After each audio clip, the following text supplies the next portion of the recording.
Curious, last 5 games, looked at the numbers. You're averaging, I think, just 17.4 points, shooting almost 39% for three. What maybe has been different recently for you? You seem more comfortable and more maybe assertive offensively. Yeah, it just comes from letting the game come to me and not forcing anything, just playing within the system and just being confident in myself and my teammates to just make the right play. Mike, then Todd. Yeah, hey Mackenzie. Coach last night on his radio show said one thing he wanted you to continue to improve at is kind of your work that you do before you get open for a shot, like finding the spot you need to be in off a pick and roll or getting open in transition. Just if you could just talk about kind of your evolution and development in that regard and what that means to getting more shots. Yeah, it's just really just studying the game. I feel like just being able to know where to be at on the court and then knowing how to get to my spots. If like a guy was coming off a screen, I have to rise up out the corner, or if he's driving baseline, drifting back into the deep corner, just knowing where to be on the floor and just getting to my spot so that I'll be able to knock down the shot or make a play for somebody else. Todd, then Seth. Hey, Mackenzie. It's been a season of ups and downs. You're going through your first college season, which has its own ups and downs. How have you kind of kept your focus to be able to be at your best at the end of the season as you have been lately?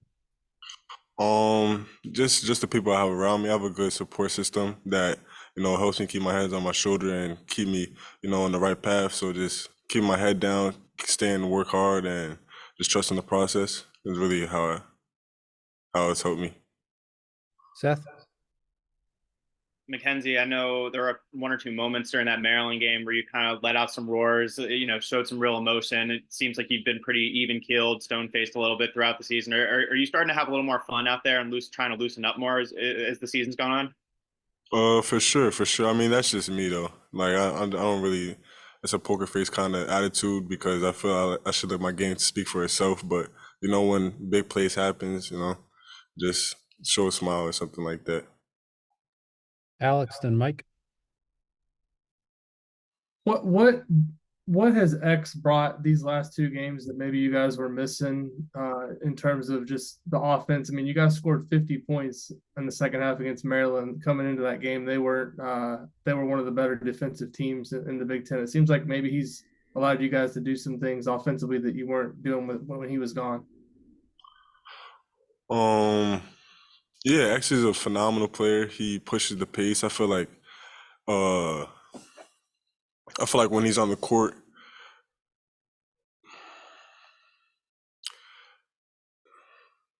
it's like I don't know how to explain it correctly, but like the tempo is a little bit faster. I would like to say like we're getting more shots up, something like around that kind of nature. So like when he's on the court, we're getting like more shots up, and he's pushing the tempo. So it allows us to create more within the offense. Mike, then Todd. Yeah, Mackenzie, who would you say in the locker room are the strongest voices? I mean, a lot of times teams in your situation, you lost 8 of 10, 4 in a row. A lot of times teams would pack it in. You guys clearly haven't done that. Who would you say from a player perspective is kind of really pushing you guys and keeping you focused on winning? Most definitely Gallo and X, our team captains. They're very vocal when it comes to halftime or when we're in a huddle, talking us through what we need to do and making sure we remain focused. Todd, then Pete. Mackenzie, in terms of your defense, where do you feel like you've made the most strides over the course of the season? I know it was a bit of a struggle early, but where do you feel like you're at in terms of where you need to be defensively? I'm most definitely better than I was when I started, but not where I need to be. I feel like my on-ball defense has to get a lot better, and then my off-ball defense has improved, but still knowing where to be, whether it's a nail slide rim or just stunning, recovering, and get back to my man. Go last question, Pete. Yeah, hey Mackenzie, can you talk about the resiliency you guys have shown being able to come back from massive deficits and what that means moving forward these last couple games and then the Big Ten tournament? Yeah, it just shows how tough we are. We're a tough team. We fight, and we fight to the end. So it just shows not to count us out until the last whistle's blown, because we showed how it's possible to make anything happen. All right, thanks, Mackenzie. We'll see you guys in Minneapolis.